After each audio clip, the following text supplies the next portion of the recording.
Aquino, the high priest of the Church of Set. Temple of Set. Temple of Set, also a colonel, interestingly enough, in the United States Army. What is it, this Satanism? I think that there is some confusion tonight because this same term means something different to Satanists than it does to Christians in the United States. By our own standards, the people who you've shown in these film clips would not be Satanists, either present or in the past. Rather, they would be the failures of a conventional religion. I appreciate your opinion. What is it, sir, then? What is Satanism? Well, originally the Church of Satan, when it was founded, was composed not of people with a hatred for Christianity, but of people who, by and large, were agnostics and atheists, because they felt that the institutions which had arisen around Christianity had failed in their moral commitment. So Satanism itself became an emphasis on rational self-interest and on taking responsibility for your own intellectual and ethical decisions. Rational self-interest, you call it? Yes. In our investigation, we discovered that some of Satan's soldiers are also high-ranking officers in the United States military. Here at San Francisco's Presidio Army Base, for example, Lieutenant Colonel Michael Aquino led a double life as a satanic high priest. The colonel's cult is listed in the San Francisco telephone book, and his phone answering machine boasts of his affiliation. This is the Temple of Set. The temple is the only international satanic religious institution fully recognized by the United States government. Indeed, the Army does officially recognize Satanism as a legitimate religion and supplies chaplains with this guide for ministering to the satanic soldier. Yet unofficially, some charge that Army bases have become sanctuaries for devil worshippers. Just last month, under a full moon, I took a midnight tour of the Presidio grounds with police investigator Ed Abanofsky. Are you saying that there was a satanic cult active right here on the Army base? Yes, we believe so. There's evidence to substantiate that. They had satanic rituals going on. There's an altar in there, and all of the graffiti on the wall would indicate that. Let's see if I can see it. How'd you find this place? This is a fortification during World War II. During World War II, where they had gun batteries. I can see a pentagram painted on the wall. I can see the words Prince of Darkness. On this wall, I see several inverted crosses and other obvious satanic ritualistic paintings or symbols. Joseph, we've agreed to conceal your identity, but you are an officer in the United States Army. That's correct. And you were an officer in the United States Army during the time you were a member of this satanic organization. Yes. Did the authorities at the Presidio know that a satanic organization was active on their base during the time that you were a member? They were very much aware of it, yes. The present base commander, Colonel Rafferty, says that today, at least, I know of no satanic activities whatsoever in this area.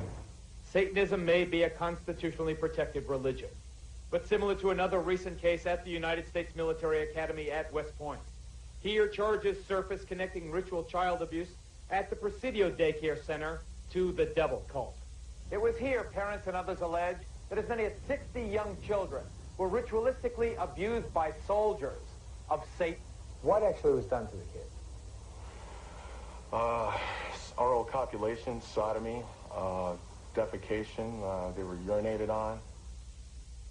The former chief juvenile investigator at the Presidio, Ed Abanofsky, is here, is now a deputy sheriff in Santa Clara County. Colonel Aquino, we note, sir, for the record, that you were originally implicated in the dreadful charges of child abuse. We note also that no charges were ever brought against you, and presumably you have been cleared. Would you like to comment on why those charges were brought against you? Well, the entire time that the so-called child molestation scandal was occurring at the Presidio, the time period when these terrible events were supposedly taking place, I was assigned to the National Defense University in Washington, D.C., and my wife was out there living with me. But is it not a fact that a 3.5-year-old girl identified you as the alleged perpetrator of molestation? No, as a matter of fact, it is not the case. An accusation was made by her stepfather, who was an Army chaplain, speaking on behalf of this child. In her original interview with the FBI, she denied ever being molested. Well, I've seen you are innocent until proven guilty. You were never charged in this case. I don't want to belabor the point. I have seen, however, the affidavits for the search warrant of your home, and they indicate the child is speaking to the authorities, not her father. This was after she had been subjected to therapy. Let's say you are innocent of that. You are no longer at the Presidio. You are now in St. Louis, but you are still a serving officer or colonel in the United States Army. Do you feel it is inconsistent with a high-ranking officer pledged, sworn, to uphold the Constitution of the United States that you are also a practicing Satanist? Not in the least. The Army has known of my religion for the last 20 years. There has never been a problem with it, any more than there's a problem with other members of minority religions. But let me read from the Satanic Bible. Quote, this is the number one, commandment. Death to the weakling, wealth to the strong. This is Dr. Walter Grote, would you stand, sir? Whose daughter was allegedly abused at West Point, United States Military Academy. You were a captain in the United States Army. Aside from what allegedly happened to your daughter, which I know you allege was part of a satanic cult, and having nothing to do with this man, I state again for the record, what is your feeling, sir, on the fact that a serving officer in the United States Army is also a professed Satanist, a high-ranking person? Well, I think in this election year, we've heard a lot about values, Geraldo. We've heard a lot that our little children should be saying the Pledge of Allegiance to the flag. Mr. Aquino has identified himself as an antichrist. He preaches that as leader of the Temple said. I don't think I'm misquoting him. I find it inconceivable that we can have candidates talking about one nation under God and having our children say that, yet by the same token, we can have somebody in our Army as a colonel leading our troops in battle who are opposed to the very concept of God and whose whole purpose it is to fight against God.